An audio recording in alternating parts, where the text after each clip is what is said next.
Hi, welcome. Enjoy the content. Subscribe and turn on notifications. Brandon always liked those Saturday get-togethers at the condo. They had become a familiar ritual, something he genuinely looked forward to once the work week finally ended. 5 long days of deadlines and responsibilities, those afternoons felt like a reward.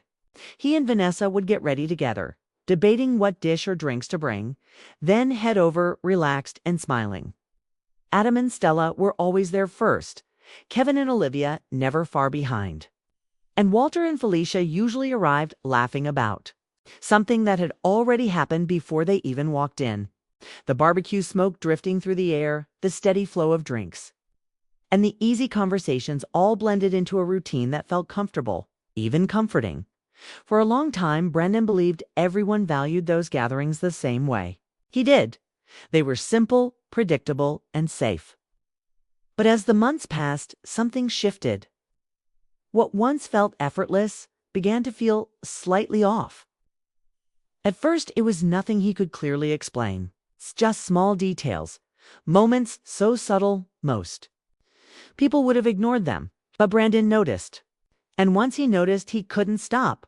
While the men clustered together talking about sports scores, political opinions, and business frustrations, the women often drifted into their own circle. That alone wasn't strange. What unsettled him were the looks they exchanged. Brief glances, raised eyebrows, quiet smiles that appeared and vanished too quickly. It was as if they were reacting to something unspoken. Vanessa, more than anyone else, seemed to be at the center of that silent exchange. And that realization slowly began to gnaw at him. He tried to stay focused on his conversations with Adam, and Kevin, nodding at the right moments, offering opinions when expected. Still, a strange unease crept over him whenever Vanessa laughed at something no one had actually said. It felt rehearsed, coded, like the punchline existed somewhere he couldn't reach. The impression that the women shared a language the men were excluded from became impossible to ignore. It happened every single weekend, and with each gathering, the discomfort settled deeper. Brandon questioned himself constantly. Was he reading too much into it? Letting his imagination fill in gaps that didn't exist? Yet there were moments that refused to fade. Half-finished sentences whispered between laughs. Casual remarks that seemed meaningless to the husbands but instantly sparked suppressed giggles among the women. One afternoon, he distinctly heard Felicia reference that unforgettable night at the hotel. The room went quiet for just a second before Olivia nudged her sharply, a silent warning. The subject disappeared, but the tension lingered. Brandon carried that unease with him for hours after they left. Eventually, the feeling became impossible to shake. Brandon started paying closer attention. No longer passively observing, he noticed how Vanessa checked her phone when she thought no one was watching. How she'd suddenly avert her gaze whenever she realized he was looking at her. There was still no concrete proof, nothing he could confront her with, but his instincts were screaming. The trust that had always been the foundation of his marriage began to fracture. Hairline cracks spreading wider with every passing week. After each gathering, Brandon laughed, feeling unsettled, as though he had unknowingly participated in something staged, its performance orchestrated by the wives themselves. Over time, suspicion grew heavier. Still, he refused to jump to conclusions. He didn't want to become the kind of man who invented problems and let jealousy poison his thoughts. He needed certainty, so he chose a practical solution. One Saturday before the get-together, he arrived early under the pretense of helping Adam with something minor. While no one was paying attention, Brandon discreetly placed a small recorder in the kitchen, the space where the women tended to gather, talk, and linger. He told no one, not even his closest friends. He wanted honesty, untouched and unfiltered, not reassurances or excuses. That afternoon, he played his role perfectly. He joked, drank, laughed, raised his glass and toasts, blending in as though nothing weighed on his mind. But beneath the surface, tension churned. He observed Vanessa and her friends with new eyes. like someone watching a familiar story unfold while knowing crucial scenes were hidden off stage. The whispers, the half-muttered jokes, the quick glances at phones, all seemed to justify his decision. Later that night, alone, Brandon listened to the recording. What he heard shattered everything. The women spoke freely, their voices clear and unapologetic. They talked about secret meetings, referred to lovers by playful nicknames, and laughed openly about how oblivious their husbands were. To them, deception sounded like entertainment. Each word cut deeper than the last dot. Brandon didn't just recognize Vanessa's voice. He understood what she was talking about. The timelines, the details, the joy in her tone as she shared recent experiences with her friends revealed a version of their marriage he had never imagined existed. At that moment, any lingering doubt vanished. Brandon wasn't mistaken. His gut feeling wasn't paranoia. What he'd heard completely changed the meaning of all those Saturday gatherings. That space, once linked to relaxation, was actually the stage for a twisted game where the husbands were treated like fools, unaware their wives were involved in something much more serious. And sitting there in silence, Brandon realized nothing would ever be the same again. That Saturday morning, Brandon left the house saying he had to spend a few hours at the office catching up on work. Vanessa didn't suspect a thing. She kissed him automatically and said she was going to the mall to pick up a few things for that night's gathering. But instead of driving to work, he parked his car on a nearby street and stayed on watch. Something inside him said this would be the day he finally got all the answers. A short while later, he saw Vanessa leave in a hurry, wearing clothes picked with a care that didn't match a simple shopping trip. She checked her purse twice and headed toward the mall. Brandon kept his distance, following every move with attention burning inside. From the driver's seat, he studied every gesture, like someone solving a puzzle. When she reached the mall's side parking lot, she pulled out a different phone from her bag, small one he'd never seen before. Carefully, she made a short call and looked around like she was waiting for someone. Then it happened. A blue SUV pulled up and stopped beside her. Brandon's heart raced when he recognized the driver, Trevor Hart, the car salesman who had smiled broadly at them months earlier while showing them a new model at the dealership. Vanessa opened the door and got in like she'd done it 100 times before. No nervousness, no hesitation, just pure familiarity. Brandon turned on the engine and followed them, not even noticing time passing. The road ended in front of the Rainbow Motel, and when he saw the two of them walk in together, it felt like the ground had cracked beneath his feet. There it was, the proof he'd feared all along. It wasn't just recorded laughter or suspicious phrases. It was real. Vanessa was with another man, and that man was Trevor. Brandon sat frozen in his car for long minutes, staring at the motel's front, like it was a silent punch to the gut. What had been suspicion was no absolute certainty. He took a deep breath, holding back the urge to attrite then. His instinct screamed to get out of the car and confront them on the spot. But another voice inside him was louder. If he blew up now, it would just be another scandal, a scene with no going back. He needed to turn this pimento, something bigger. He needed to keep this moment as ammunition for what was coming. Brandon drove home with his phone full of photos. He parked the car, went inside quietly, and headed straight to the bedroom. He transferred the images to a folder with a neutral name, reviewed each one. Cropped one Hanita to highlight Vanessa's face and the entrance to the Rainbow Motel. He also saved the blue SUV's license plate and the timestamp from the parking lot. Everything organized, heart pounding, exhaustion weighing on his shoulders like he'd just run a marathon he never wanted to enter. He closed the door, breathed, and placed the phone on the table like someone setting down a decisive piece on the board. Vanessa reefed cheerful, talking about that night's gathering like she had good news. She opened her purse, mentioned a supermarket sale, laughed about something Stella had said the week before, and asked if Brandon preferred to bring store-bought dessert or make something simple at home. Her lightness hurt. He watched her for a few seconds, just long enough to burn into memory the contrast between the glow on her face and what had happened hours earlier. Then he said firm, without raising his voice, "Sit down. I want to show you something." She found his tone strange, but sat at the table. Brandon unlocks his phone and opened the first photo. Vanessa next to the blue SUV, hand on the door handle, looking at Trevor Hart. He swiped to the second, the two of them walking into the motel's courtyard. The third showed the car's license plate crystal clear. Vanessa's eyes widened. She covered her mouth, shook her head, and tried to quickly come up with an excuse. "That's not me. It's someone who looks like me. The lighting, the angle, it's similar, but it's not me." He swiped to another image. Now the parking lot's green with the timestamp. "You think it's a coincidence that someone who looks exactly like you, wearing the same clothes you're wearing today, gets into the car of the same salesman who helped us at the dealership? I've followed you from the moment you left the house."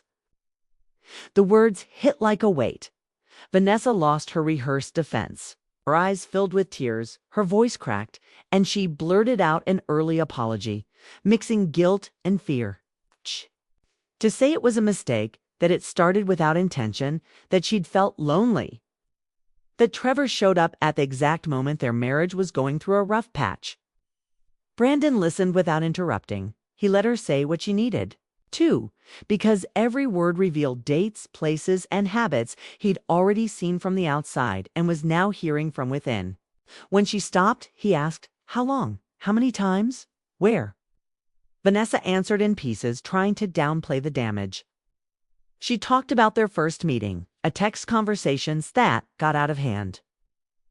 Returning to the motel weeks later, how the second phone had been bought to avoid confusion. With each detail, Brandon calmly went back to the photos, the timestamp, the license plate, this sequence of images. There was no way to maintain the look-alike story. She cried again, begged him to. But Livethis didn't erase their history, brought up good memories, and asked for a chance.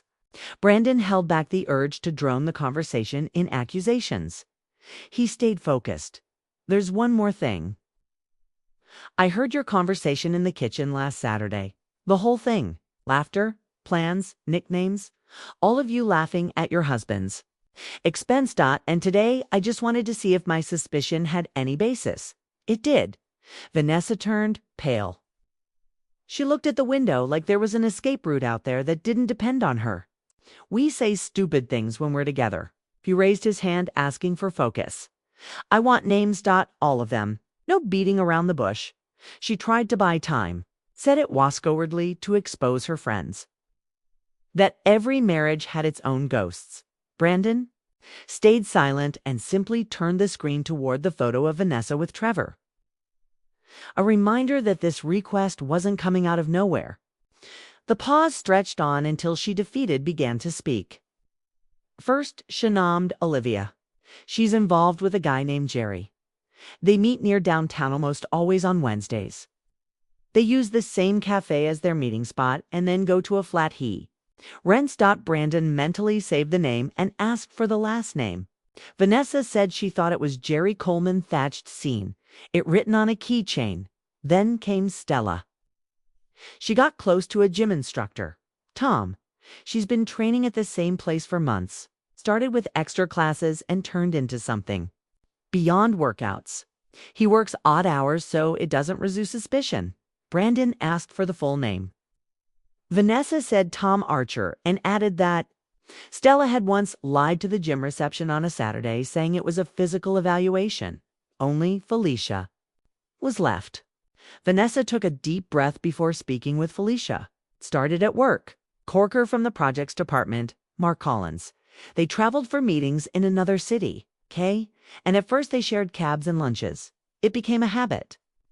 Once they used a business hotel and came back the same day saying they'd missed their flight. Walter never suspected a thing. Brandon asked for dates, as many as possible. Vanessa didn't have all of them, but mentioned 2 corporate events. One in April, another in June, and described the pattern. Late meetings returning at night, excuses about reports. As she talked, smaller stories started emerging, side pieces, but with beginnings, middles, and ends.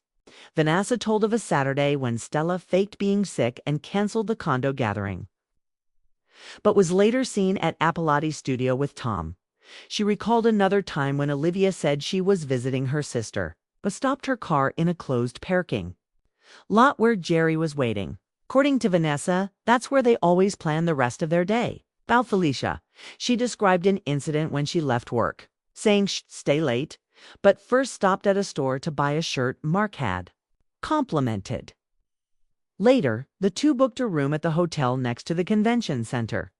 Each scene had a beginning, a turning point, and an ending that repeated in new versions, tying different lies to the same habit. Brandon listened like someone compiling a dossier. He asked if there were other names, any nicknames that came up. In their conversations, Vanessa listed terms they used to hide things. Coffee Street for Jerry's flat, double class for Tom, ghost meeting for Mark, and oil change when she referred Trevor. He noted each phrase. He wanted to avoid noise when the time Camito confront the group. Vanessa tried to justify that these expressions had become jokes among them. That closeness started as a kind of group venting and spiraled out of control. Brandon didn't bite. He stayed focused in the map of facts. She asked him to delete the photos, said a marriage could survive mistakes, that they'd both face challenges and overcome them. Brandon held the phone tightly. What do you want me to do with all this? Pretend I didn't see it. Pretend I didn't hear it. Tonight, you're going to give me the full truth.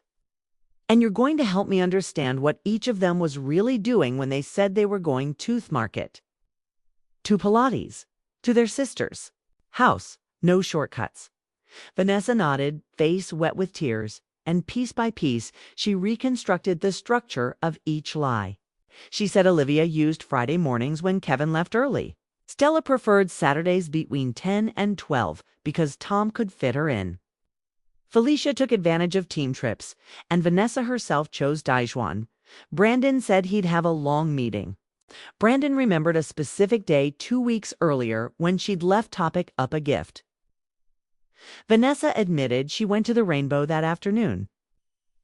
Then asked her about the kitchen conversations, about the mocking tone he'd heard on the recording. Vanessa tried to hide behind the pain of the moment, but he repeated the question precisely. Who led the jokes? Who encouraged the others? Who set up the meetings? She said Stella usually joke heights loudest. Olivia had the most courage. Felicia was the most cautious. She admitted that often she herself, Vanessa, laughed last, like she was trying to prove she was above suspicion. She confessed the feeling of power had become addictive. When the flood of names and details ended, the house fell trapped in thick silence. No shouting, no doors slamming, just facts on the table, faces named, roots confirmed.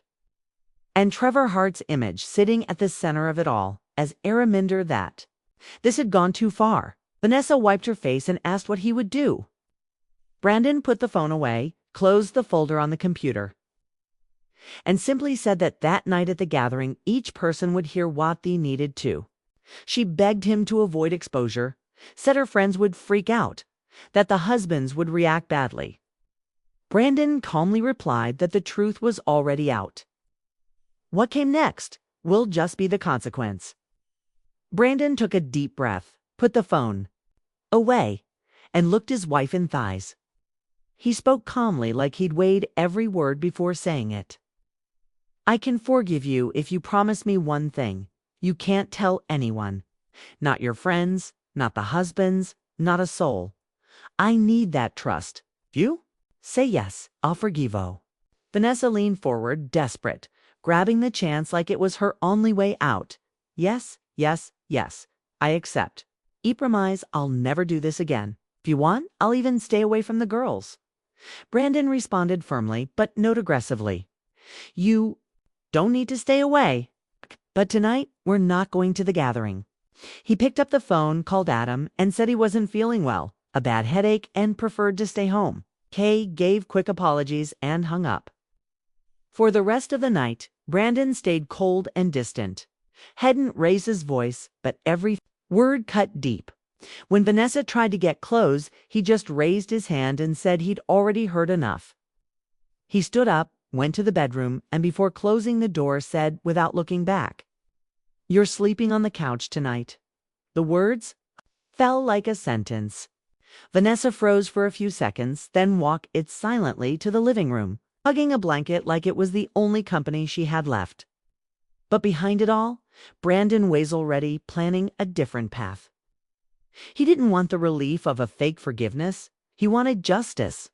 He wanted each husband to know the full truth: names, dates, locations.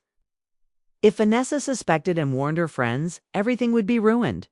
So he kept up the act until Monday. That night after dinner, Brandon said he needed to go out.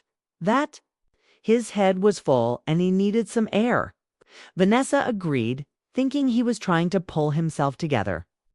In reality, Brandon went straight to the place he'd arranged with his friends. He called Adam, Kevin, and Walter and asked for an emergency meeting, also asking them not to mention it to their wives.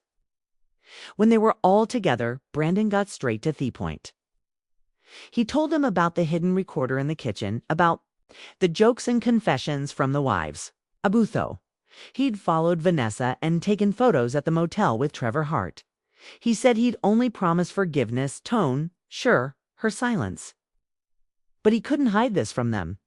The friends were shocked, disbelief turned to anger. From that moment on, each decided to investigate on their own. On Monday, after the secret meeting among the men, each returned home carrying a mix of rage and disbelief. Until then, they'd lived in what seemed like a stable routine. But now, everything was cracked.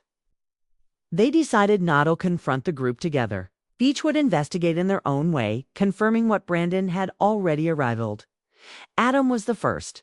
The next day, he noticed Stella made a weak excuse. She said she was going early to the gym for an extra physical evaluation. Brandon had already told him about the instructor, Tom, and that was enough for Adam to decide to follow her. He parked in front of the gym, but Stella didn't go through the main entrance. She walked around the block and entered through a side door meant for staff. Adam parked a few meters away and waited. Minutes later, he saw Stella come out with Tom, laughing and checking her phone. The two got into a car she'd never mentioned and drove straight to a nearby apartment. Adam felt his body tremble. He stayed in the car watching the door close behind them, memorizing the scene that confirmed everything. When Stella came home that night, he was waiting. Without raising his voice, he simply asked, "Was the workout good today?" Her silence said more than any explanation ever could. Kevin, on the other hand, decided to investigate Olivia on Wednesday. She said she'd spend the afternoon with her sister. He pretended to believe it, but took his car right after she left. He followed her route and saw her park in front of a cafe downtown. There, a man was already waiting. Jerry Coleman. Kevin watched from a distance. Quick hugs, a discreet kiss, then the two walking to a rented flat. Kevin moved closer, took photos with his phone, each click confirming what he was already prepared to hear. That night, Olivia came home smiling, brought a bag of souvenirs to justify the visit to her sister. Kevin left the bags on the table, pulled out his phone, and showed the photos. "Was it your sister who kissed you this afternoon?" He asked that Olivia lost all color. Tried to make up excuses, but Kevin had already turned away. Walter was the last, and perhaps the most devastated of all. Unlike the others, he had no experience in surveillance or suspicion. He'd always trusted Felicia, believed every word she said. But that week, after meeting with Brandon, something inside him woke up when Felicia said she'd be working late on Thursday. Walter decided to show up unexpectedly. He parked in front of the building and waited until he saw her leave. She was with Mark Collins, the corker Brandon had already mentioned. The two got into a taxi and headed to a business hotel. Walter followed, parked in front, and watched them enter the lobby. He stood in the sidewalk for long minutes as if needing to confirm his eyes weren't deceiving him. He didn't need any thingles. That night, when Felicia came home, he was sitting on the couch. "Good overtime today?" he asked. She tried to approach, but he stepped back and pointed to the suitcase already packed by the door. And so, one by one, these scripts came out. Adam with Stella, Kevin with Olivia, Walter with Felicia. There was no hiding it, no making up excuses. Each husband saw with his own eyes what had once seemed like a distant whisper. That week, the web of lies that had supported the wives, knowing latter completely collapsed. What had seemed like an unbreakable pact among them was shattered by the exposed truth, and the Saturday gatherings would never be the same again. On Friday, Brandon called Vanessa into the living room right after dinner. His tone was blunt, no fluff, like someone dropping a heavy truth. "Pack your things, you're leaving tonight." She stared at him like she'd misheard. "What? You said you'd forgive, that it was just about staying quiet." He crossed his arms. "I said that's so you wouldn't run and warn your friends. I wanted to make sure no one got tipped off." Now each husband has confronted his wife. "The plan is done. You can pack and leave." Vanessa broke down instantly. She cried, begged for forgiveness, clasped her hands, promised she'd do anything to fix it. Her voice cracked. Her face pleaded for one more chance. Brandon pointed to the hallway. The suitcase. She tried to get closer, touch his arm, remind him of good memories. He didn't budge. He repeated that this conversation had a clear end. She was leaving that night. Her pleading turned to anger. "You set me up. You tricked me with that whole forgiveness act." Brandon lifted his gaze. "You built the lie." I just removed the blindfold. Voices rose. Short phrases at first, then sharp accusations. Harsh words from both sides.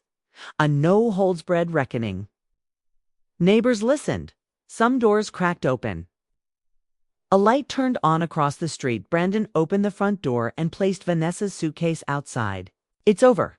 She made one last plea, promising to cut ties with her friends, to sever all contact, to give him all her passwords, to go to Koo's therapy. He'd already decided. "You knew exactly what you were doing every time you made plans.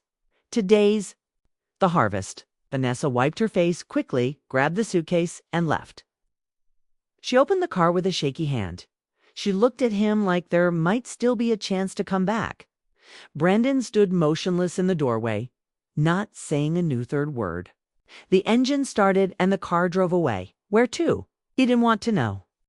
He slowly closed the door, walked through the living room, and stood in the middle of the silence, feeling the weight of the emptiness left behind.